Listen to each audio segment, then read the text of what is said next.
Federal Drive is presented by GEHA, Government Employees Health Association, proudly providing health and dental benefits to federal employees and their families. Visit GEHA.com. 40 former state attorneys general signed a letter urging Congress to fund judicial security after threats tracked by the US Marshal Service surged in recent years.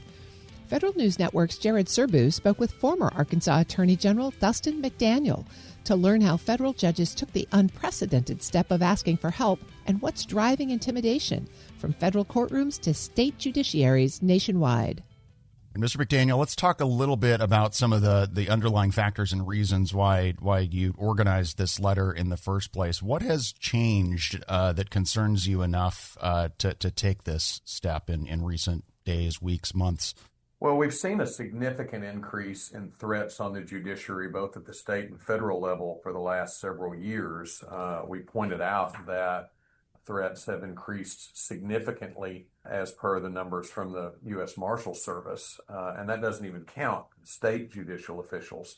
And honestly, we were aware of it, but earlier this year, a group of incumbent, actively serving federal judges reached out to me and my co-chair of SAGE, the Society of AGs Emeritus in Nebraska, John Bruning, and they asked specifically for former attorneys general to use their voices as lawyers and as former chief law enforcement officials in our states to encourage Congress to focus on the issue. And that was a very unusual thing. We've never had federal judges ask us honestly for anything. And so it drew our attention to the fact that they must genuinely be afraid for themselves, their families, and the integrity of the judicial system. So that was the first thing that sparked it.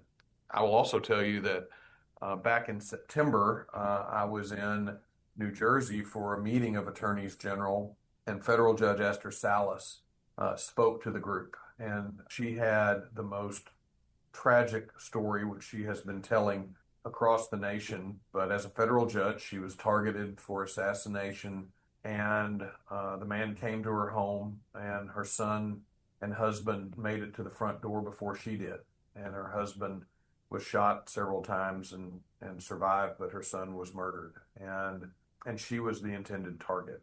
And since that time, she has been an evangelist around the country trying to raise awareness that these threats are not just against individual members of the judiciary, but against our judicial system as a whole, undermining the rights and liberties of every single American. So between the call this summer and hearing Judge Salas speak so personally about her own experience, we felt moved to try to do what we could. And judges generally, don't go out and hold a press conference every time they receive one of these threats, and they probably don't get the media or public attention that they probably otherwise would if they were to do something like that. I mean, what's your sense of how commonplace these sorts of things are becoming that just sort of escape public attention because the U.S. Marshal Service, the statistics keeping agency, is really the only one tracking it? Well, I know that when I was Attorney General, we had a political assassination in Arkansas of a high-ranking official, and that prompted me to do internal security reviews in our own office. And I had no idea how many threats that I, as the AG, was getting on a rather frequent basis. And so we have seen attorneys general significant. At that time, security for AGs was kind of the exception. Today, it's the norm. And you talk to attorneys general who never thought they would want or need to have part-time or even full-time security detail, and it's because of the credibility and frequency of the threats against them and their families that they simply have no choice. We are hearing that at the same level in the judiciary. After Judge Salas's son Daniel's tragic and senseless murder, we have seen a significant increase in threats on judges in the form of pizza deliveries. Federal judges at their home will receive late at night an unordered pizza delivery, and the name on the pizza will be Daniel, which is Judge Salas's dead son's name. That only signal to a federal judge is we know who you are, we know where you are, and you know that we are sending you a message, whoever they are. even if that never results in violence, that clearly is intimidating and upsetting and undermining the independence and security of our judicial system, which again is about more than just the judges. It's about the people. Have you seen any indications, and this is impossible to quantify, I realize, that this change in the threat environment is influencing either the ways or the actual content of judicial decisions? Do we have any indication that it's playing a role in how the judiciary operates?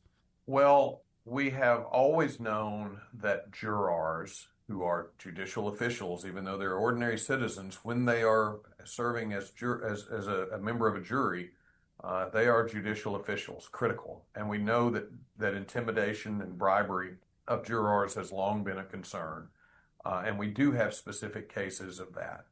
I don't have any specific cases that I can cite where a federal judge folded under threat or pressure and ruled in a way that he or she would not have ruled otherwise. But they're human beings. And of course, they're going to have to take some of that into consideration. And it certainly makes it harder. The federal judges that I talk to, most of whom, they're all underpaid. Our federal judges are underpaid. They certainly could make more money in private practice if they didn't commit themselves to a lifetime of service to the nation. And the ones I talk to do it because they believe it's their duty and their patriotic duty to the country to serve in that capacity. So what I'm seeing from judges is a strong resilience and a commitment that they're not going to be intimidated and they are going to do their jobs despite these threats, which makes them all the more important for us to protect them. And certainly their families didn't sign up for that risk and duty. And so the fact that they continue to go to work and make tough decisions every day is they're used to it when they are sentencing mob bosses. They're not used to it when just their ordinary daily duties lead to just crazy people in their community targeting them for violence, often for political reasons. And so part of the ask in the letter is increased funding and more security kind of throughout the Article 3 world. What would that actually look like in practice? And are there obvious gaps that you see right now that's kind of low-hanging fruit that needs to be taken care of right away? Well, we got 40 the former attorneys general of 40 states and the District of Columbia and I think 3 territories to sign on to this letter because we recognize that the problem has to be addressed.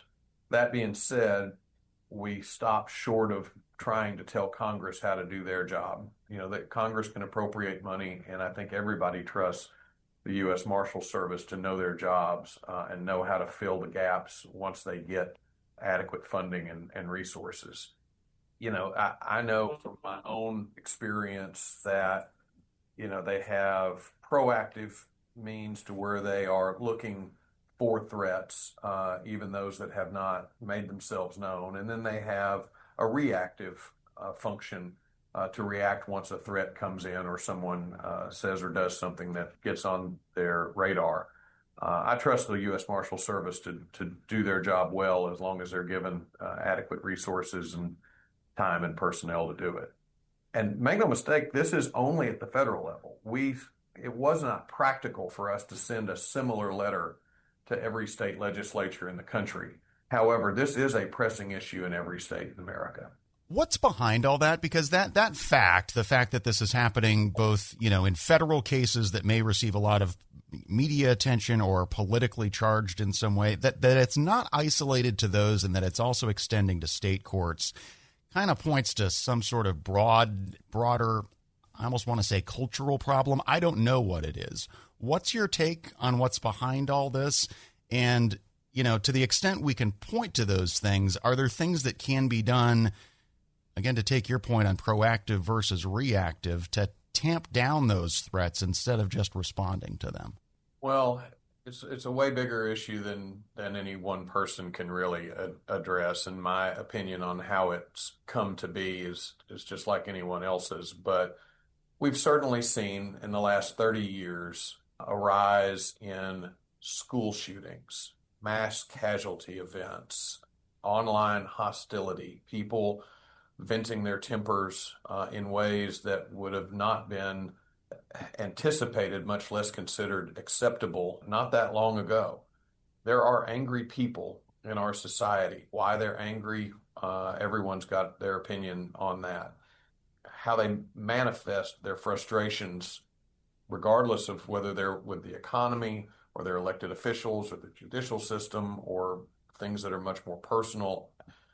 There are outlets, but one outlet that is simply not acceptable and that we cannot tolerate is threatening those people that we as a society entrust to hold folks accountable, to enforce our rights, to keep us safe in our own homes. We can't expect any of that of the judiciary if they themselves are under daily threat.